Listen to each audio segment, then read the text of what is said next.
Comenzaremos hoy el capítulo 1 de este libro con el tema de termodinámica, calor, trabajo y energía. Primero hagamos una introducción al libro. Vamos a ver que este libro se enfoca a principios de termodinámica que son especialmente útiles al pensar en fenómenos biológicos, donde el énfasis va a estar en los conceptos, con un mínimo de matemáticas, o sea, vamos a tratar de no meternos tanto en las matemáticas, pero igual ustedes van a ver que a veces las matemáticas son imprescindibles para entender algunas cosas. No obstante, no vamos a tener definiciones matemáticas ni cosas demasiado complejas, y al menos no lo complejas que podrían llegar a ser. El objetivo del libro es proporcionar una base para que los investigadores en biología experimental utilicen la termodinámica en ayuda de su trabajo y su investigación. Vamos a ver que la termodinámica puede proporcionar una forma útil de pensar sobre los procesos biológicos y va a ser indispensable cuando consideramos mecanismos moleculares y celulares. Por ejemplo, preguntémonos qué reacciones y procesos fisiológicos acoplados son posibles y cuáles no. ¿Cuáles son los mecanismos permitidos involucrados en la división celular o en la síntesis de proteínas? ¿Por qué ocurren? ¿Qué es lo que impulsa a que ocurran de manera ordenada? ¿Cuáles son las consideraciones termodinámicas que hacen que las proteínas, los ácidos nucleicos y las membranas asuman sus estructuras activas? ¿Por qué asumen esas estructuras y no otras? ¿Cómo llegan a tener sus estructuras activas cuando sabemos que existen muchas posibilidades para estas estructuras que son demasiado complejas, están llenas de átomos y pueden asumir muchísimas conformaciones? Eso lo vamos a tratar de ver, al menos en los capítulos, o al menos conocer los conceptos más importantes de cada uno de los conocimientos imprescindibles para entender los procesos biológicos. Pero en particular, en cuanto a la termodinámica, vamos a ver que las preguntas están sobre el tema de cuál es la energía, cómo llega una energía determinada a brindar un resultado en estructuras biológicas como los que conocemos, o por qué ocurren determinados procesos, por qué ocurren reacciones químicas en el metabolismo, o distintos procesos que hacen que el organismo vivo sea tan organizado. ¿Qué debo saber de la termodinámica antes de comenzar su estudio? Bien, la termodinámica es una teoría macroscópica, no molecular. Eso quiere decir que la termodinámica no te va a describir enlaces, partes atómicas en cualquier sistema, sino te va a tratar sobre soluciones, sobre cuerpos, sobre sustancia que está integrada obviamente por moléculas, por átomos, pero sin llegar a dar especificidades atómicas. Por lo tanto, si yo uso descripciones moleculares para interpretar resultados termodinámicos, tengo que tener cuidado porque no está descrito propiamente por la termodinámica eso que yo estoy diciendo. Yo uso explicaciones moleculares, como las que usamos nosotros en simulaciones, para explicar parámetros termodinámicos, pero la termodinámica como tal no ve eso, lo ve todo de manera macroscópica, no al nivel atómico.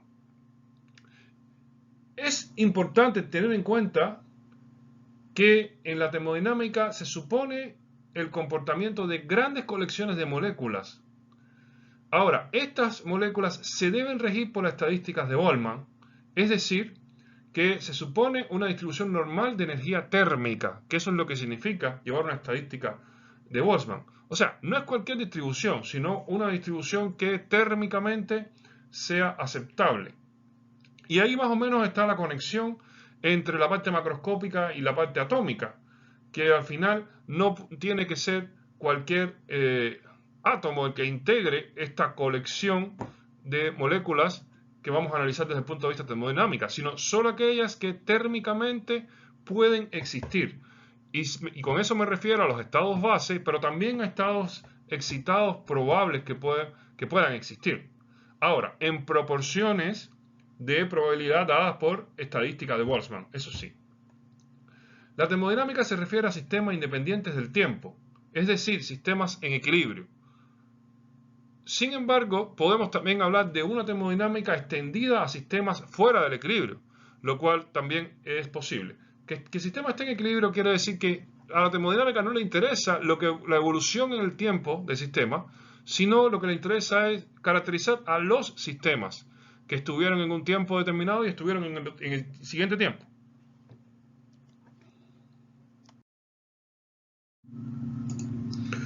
Veamos una definición de sistema. Un sistema termodinámico va a ser simplemente esa parte del universo en la que estamos interesados. Podría ser una habitación, podría ser un vaso de precipitado, podría ser una celda, podría ser un lugar cerrado cualquiera, podría ser una célula. Podemos clasificar los sistemas en sistemas abiertos, sistemas cerrados y sistemas aislados. Un sistema abierto va a ser aquel que puede intercambiar energía y materia a través de sus límites. Por ejemplo, una célula o una habitación con puertas y ventanas abiertas son ejemplos de sistemas abiertos. O sea, se intercambia energía y también se puede intercambiar materia, se puede intercambiar masa. Un sistema cerrado puede intercambiar energía, pero no materia. Por ejemplo, una habitación o una caja que esté encerrado. Se intercambia energía, pero no se intercambia materia. La masa no se va o entra en este sistema. Y un sistema aislado va a ser aquel que no puede intercambiar ni energía ni materia.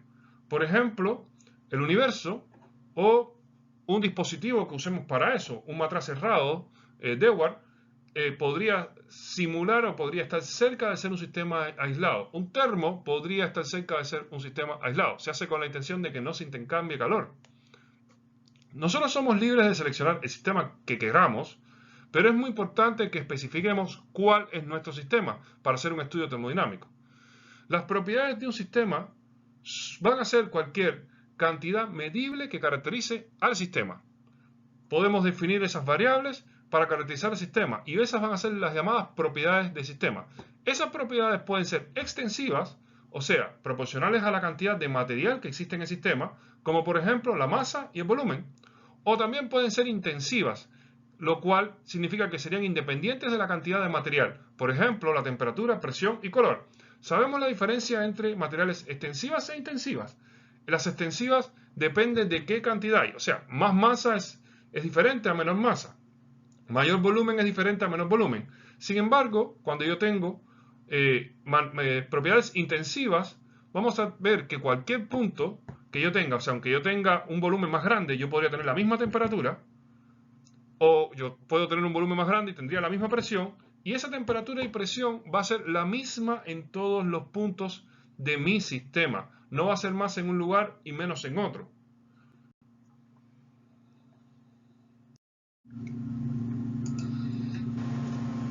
Hablemos ahora de la temperatura, que es uno de los parámetros termodinámicos importantes que debemos ver.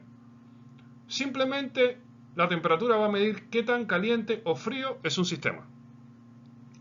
La escala de temperatura, definida por Kelvin, está relacionada con la escala de temperatura Celsius más convencional según la definición que tenemos acá.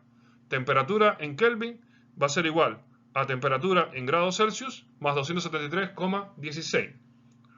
Vamos a tener la definición de equilibrio térmico como sigue. Cuando dos sistemas están a la misma temperatura, entonces están en equilibrio térmico. Si ellos no están a la misma temperatura, entonces va a haber intercambio, entonces no va a haber equilibrio, porque va a haber una movilidad de energía de un sistema al otro para compensar. Por lo tanto, ellos van a alcanzar el equilibrio térmico solamente cuando los dos están a la misma temperatura. Estamos hablando de dos sistemas que estén en contacto uno con el otro.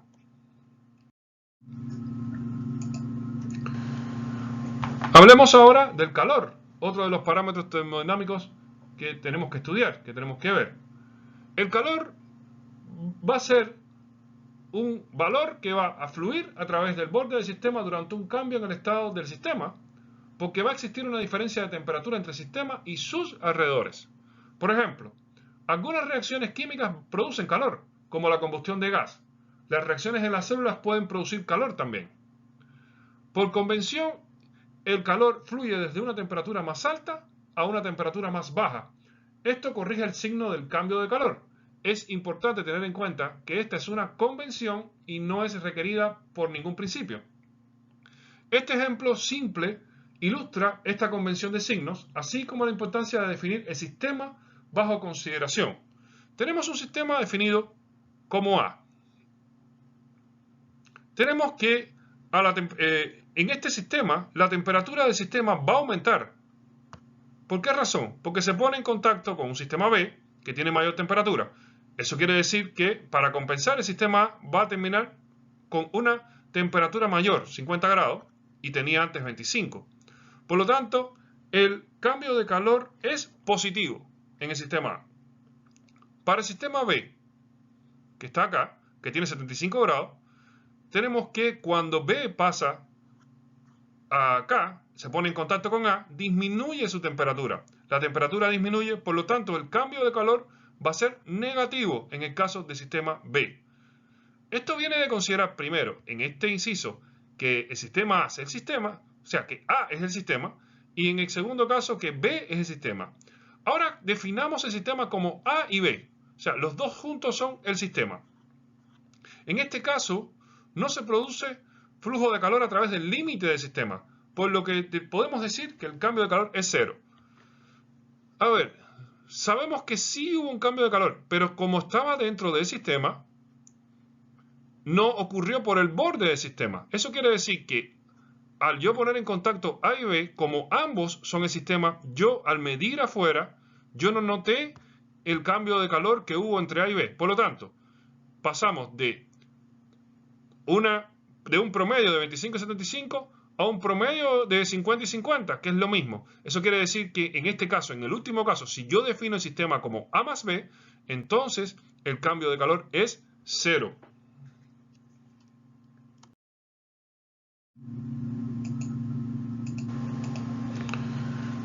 El cambio de calor que ocurre va a ser proporcional a la diferencia de temperatura entre los estados inicial y final del sistema, lo cual se puede expresar matemáticamente con esta expresión, donde Q es el cambio de calor, la constante C es la capacidad calorífica, TF es la temperatura final y TI es la temperatura inicial. Esta relación supone que la capacidad calorífica es constante, o sea, independiente de la temperatura. Sin embargo, la capacidad calorífica a menudo cambia a medida que cambia la temperatura, de modo que una definición más precisa pone esta relación de manera diferencial como tenemos acá. Hay que tener en cuenta que el cambio de calor y la capacidad calorífica son propiedades extensivas. Cuanto mayor es el sistema, mayor es la capacidad de calor y el cambio de calor. Mientras que la temperatura es una propiedad intensiva. O sea, tenemos que estas dos, calor y capacidad calorífica, son extensivas, mientras que la temperatura va a ser intensiva.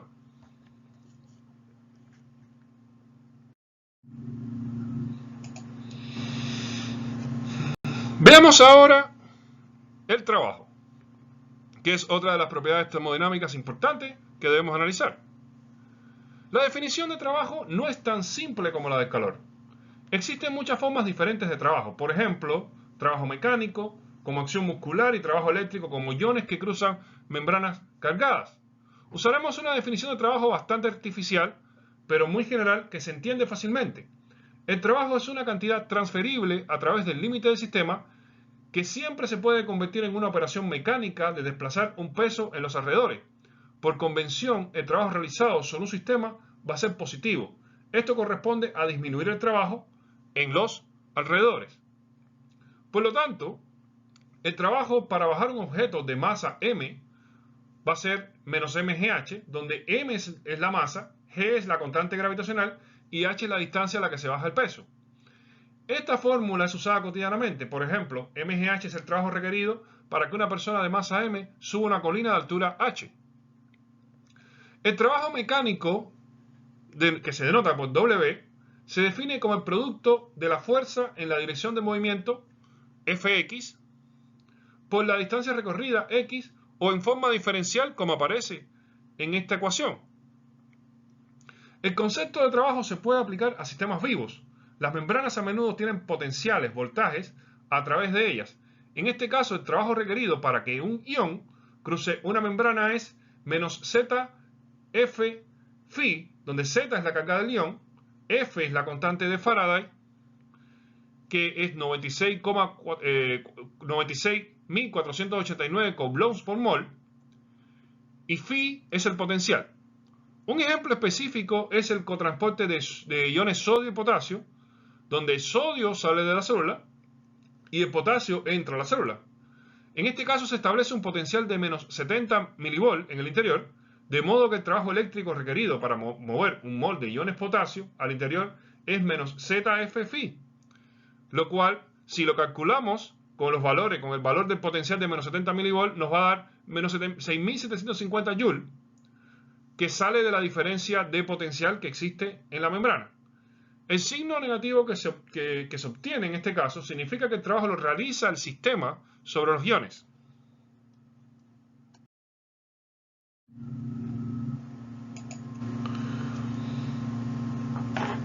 Estudiemos el trabajo presión-volumen, o PV, el cual no es biológicamente relevante, pero es conceptualmente fácil de entender y los cálculos son relativamente fáciles en este caso. Los principios que veremos son generalmente aplicables a sistemas más complejos, como los que se encuentran también en biología. En nuestro caso tenemos un pistón lleno de gas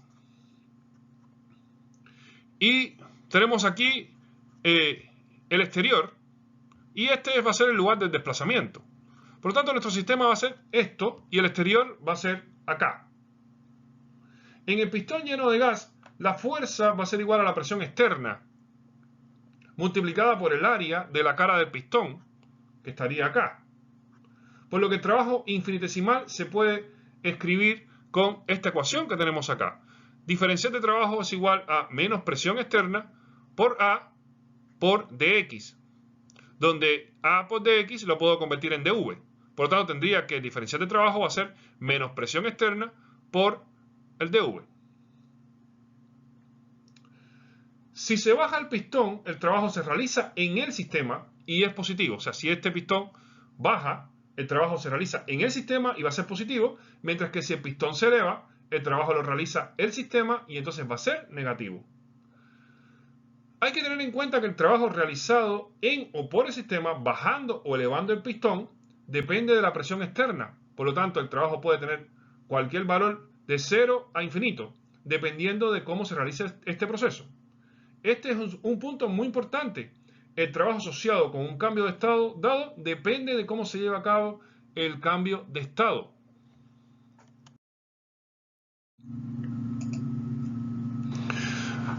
Usando el mismo ejemplo, veamos la expansión y comprensión de un gas. Consideremos la expansión del gas desde P1, V1 hasta P2, V2. Fíjense que aquí partimos de un V1 menor y llegamos a un V2 mayor. Por eso es que es una expansión. Aquí la relación, recuerden que se da con la ecuación PV igual nRT. Si esta expansión se realiza con una presión externa igual a 0, es decir, al vacío, entonces el trabajo va a ser 0, porque obviamente al ser la presión 0, la ecuación, el trabajo va a ser 0 también. Claramente esta es la cantidad mínima de trabajo que se puede hacer para este cambio de estado. Realicemos ahora la misma expansión, pero con una presión externa igual a P2. En ese caso, el trabajo se define de esta manera.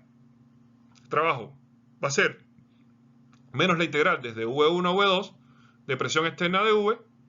Si la presión externa es P2, eso quiere decir que la presión es constante, con un valor P2, la presión sale de la integral, entonces nos queda la integral desde V1 a V2 de V, lo cual es delta V, ese delta V va a ser V2 menos V1. Por lo tanto, me queda que el trabajo va a ser igual a menos P2 por V2 menos V1.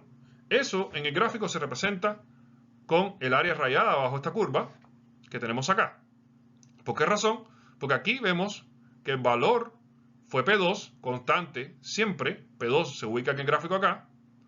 Y si tenemos que es P2 por V1 menos V2 menos V1, tenemos que V2 está aquí, V1 está acá. Entonces es un rectángulo. Entonces se multiplica P2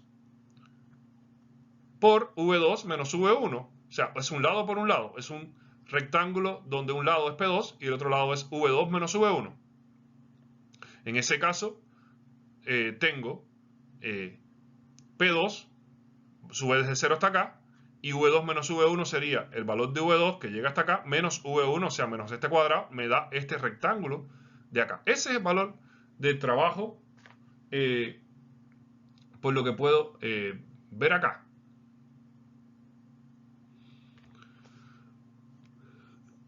Ahora dividamos la expansión en etapas. Por ejemplo, coloquemos el punto P3, V3. En ese caso, yo entonces podría aplicar esta ecuación como vemos acá. En ese caso, yo haría la expansión desde P1, V1 a P3, V3 y después desde P3, V3 a P2, V2. En el caso de P1, V1 a P3, V3, el valor de la integral sería este. La integral desde V1, V3 a presión P3 por dV menos la integral desde V3 a V2 a P2 por dV. O sea, estamos aplicando esta misma expresión, pero en este caso, en un primer paso, me muevo hasta P3, V3 a la presión P3, a una presión constante, y en el segundo paso, me muevo desde V3 a V2, pero esta vez a la presión constante P2. Como P3 y P2 son constantes, se pueden sacar de cada una de sus integrales. Por lo tanto, la expresión me va a quedar menos P3 aquí.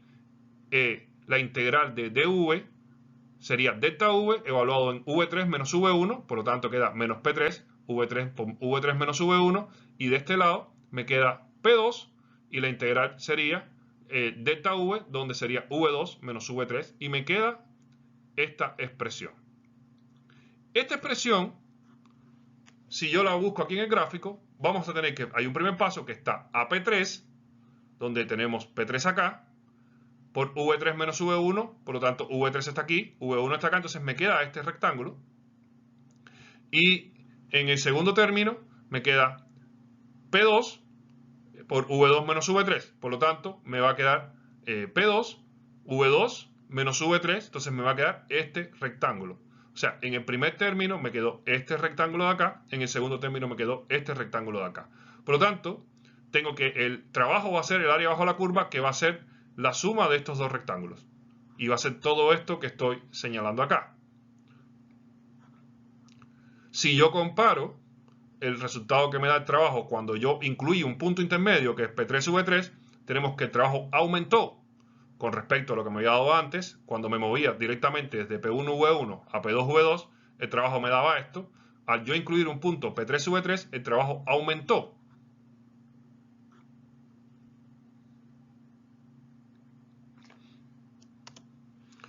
Si yo sigo aumentando el número de etapas, o sea, si yo incluyo más puntos, incluyo un punto P4, V4, P5, V5, incluyo más puntos acá, vamos a seguir sumando rectángulos acá y el trabajo va a seguir aumentando. De manera que si yo aumento el número de etapas, va a seguir aumentando hasta llegar a la curva de acá, que va a ser el trabajo máximo que podría realizar. El trabajo de expansión máximo que podría realizar va a estar dado por esta curva. ¿Por qué razón? Porque una vez que yo empiece a incluir pasos intermedios, yo podría llegar a esta curva. ¿Cómo? Bueno, si yo coloco esos pasos intermedios de manera que a P1 V1 le incremente un pequeño valor de dP, entonces se me va a generar un rectángulo muy pequeñito acá. Y si sumo todos los rectángulos que se van a originar, desde P1 V1 a P2 V2, y haciendo incrementos de dp, un dp aquí, otro dp, otro dp, otro dp, otro dp, hasta llegar a P2. Entonces, así yo voy a llegar a esta curva. Y de esa manera, yo voy a tener el trabajo máximo posible de expansión al considerar este cambio tan pequeño, cambios muy pequeños. El trabajo máximo que puede realizar el sistema va a ser cuando la presión externa se establece igual a P del sistema menos una pequeña presión diferencial de P. Lo cual quedaría en esta expresión,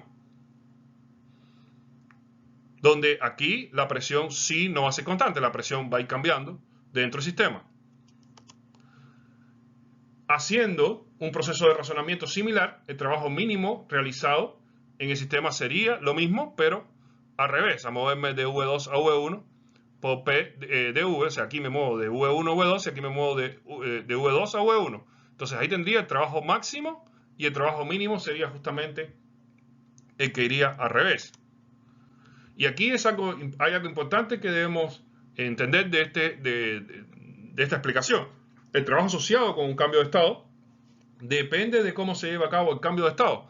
Si yo llevo el cambio de estado de esta manera, obtengo un valor de trabajo. Si lo llevo de esta manera, obtengo otro. Y si lo llevo de esta manera, obtengo otro completamente distinto. Por lo tanto, depende de cómo se lleve el cambio de estado en el caso del trabajo. Vamos a ver el concepto de camino reversible. Cuando se lleva a cabo un cambio de estado de tal manera que el entorno y el sistema no están en equilibrio solo por una cantidad infinitesimal, en este caso un dp, durante el cambio de estado el proceso va a ser reversible. O sea, cuando yo me muevo con cambios infinitesimales de dp, entonces voy a moverme por el camino reversible, que va a ser un camino muy especial, porque ahí voy a tener el trabajo máximo. Vamos a ver un ciclo mediante el cual se realiza una expansión seguida de una compresión que devuelve el sistema a su estado original. Si se hace como proceso de una etapa en cada caso, el trabajo total se puede escribir como trabajo total igual trabajo de expansión más trabajo de compresión. En ese caso, yo podría hacerlo, como vimos anteriormente, menos P2, V2 menos V1, sería el trabajo de expansión, cuando me muevo de P1, V1 a P2, V2, con P2 constante. Y cuando hago la compresión, lo hago entonces a P1. Me muevo, pongo P1 y me muevo desde V1 a V2. Perdón, desde V2 a V1. O sea, me muevo desde V2 a V1 a P1. Si yo tengo este valor, menos P2, V2 menos V1, entonces voy a tener esta área bajo la curva. Y si yo tengo este valor, tengo que fijar P1, P1 está aquí, y sería V1 menos V2. Entonces voy a tener esta área bajo la curva, este rectángulo de acá. Fíjense que en este caso trabajo de expansión y trabajo de comprensión van a tener valores distintos. Y ese valor va a estar dado por la resta de esta área y esta otra. O sea, esta grande menos esta, entonces me va a dar este cuadrado que está aquí señalado, este rectángulo que está señalado aquí con borde rojo, que va a ser esta expresión. Fíjense que aquí lo que hice fue V2 menos V1, cambié el signo para que sea V2 menos V1, entonces por lo tanto aquí este queda positivo y me queda P1 menos P2. Ahora, P1 menos P2 sería este valor de P1 menos P2 sería un lado del rectángulo y V2 menos V1 sería el otro lado del rectángulo. Por lo tanto, el trabajo total fue este rectángulo de acá. En este caso, el trabajo neto se ha realizado en el sistema. Fíjense que esta expresión me va a dar un valor mayor que 0. Ahora, si yo hiciera el proceso reversible, o sea, si lo hiciera con mis cambios de dp, desde P1V1 hasta P2V2, yo me voy a mover por la curva. Y si yo me devuelvo desde P2V2 a P1V1, entonces también me voy a devolver por la curva. En ese caso, cuando yo calcule el trabajo total, voy a tener que en el ciclo el trabajo total va a ser igual a 0. Porque en el trabajo de expansión me muevo desde V1 a V2 y en el trabajo de comprensión me muevo desde V2 a V1. Por lo tanto, en este caso, cuando no lo hacía de manera reversible, yo tenía como resultado que el trabajo total iba a ser distinto de 0, iba a tener el valor de este rectángulo. Pero si yo lo hago de manera reversible y yo me muevo por haciendo incrementos infinitesimales, cuando me muevo de P1, V1 a P2, V2, me muevo por la curva, y cuando regreso de P2, V2 a P1, V1, me muevo también por la curva. Por lo tanto, si yo resto un proceso de expansión y de comprensión, en el caso de que seguir el camino reversible, voy a obtener entonces que el trabajo total va a ser 0. Por lo tanto, para los ciclos reversibles, el trabajo total siempre va a ser 0. En resumen, el trabajo realizado en o por el sistema va a depender de cómo se produce el cambio en el estado del sistema. Vamos a ver que en el mundo real los cambios de estado siempre ocurren de manera irreversible, pero encontraremos que el concepto de un cambio de estado reversible va a ser muy útil para entender los procesos. Aunque esta discusión sobre los gases parece estar muy alejada de la biología, los conceptos y conclusiones alcanzados son bastante generales y pueden aplicarse a los sistemas biológicos. La única diferencia es que los cálculos exactos suelen ser más difíciles. Las colisiones entre moléculas de gas se pueden aproximar a medida que las bolas de billar colisionan. Esta situación, sin embargo, no va a prevalecer en los líquidos y sólidos, que van a ser los sistemas que más nos van a interesar desde el punto de vista biológico. Veamos ahora el concepto de energía. El calor y el trabajo pueden ser interconvertidos. La primera ley de termodinámica establece que el cambio de energía delta E asociado con un cambio de estado va a estar dado por delta E igual a calor más trabajo. El cambio de energía es el mismo independientemente de cómo se lleve a cabo el cambio de estado. A este respecto, la energía claramente tiene propiedades bastante diferentes que el calor y el trabajo. Esto es cierto tanto para procesos reversibles como irreversibles. Debido a esta propiedad, la energía se clasifica como una función de estado. Si solo consideramos el trabajo PV, la primera ley se puede escribir de esta manera. Delta E es igual a calor menos integral desde V1 a V2 de presión externa de V. Si el cambio de estado se mide a volumen constante, entonces este término se va a hacer 0, porque al poner V constante, entonces dV es 0. Por lo tanto, solamente me queda el delta E igual a Q. Como se hizo a volumen constante, se denota como QV, donde esta V lo que significa es que es calor a volumen constante. En este caso, como delta E es una variable de estado, QV también va a ser una variable de estado. Vamos a tener que, en este caso, una función de estado, que es el cambio de energía, se igualó a una cantidad cuya magnitud depende de cómo se lleva a cabo el cambio de estado.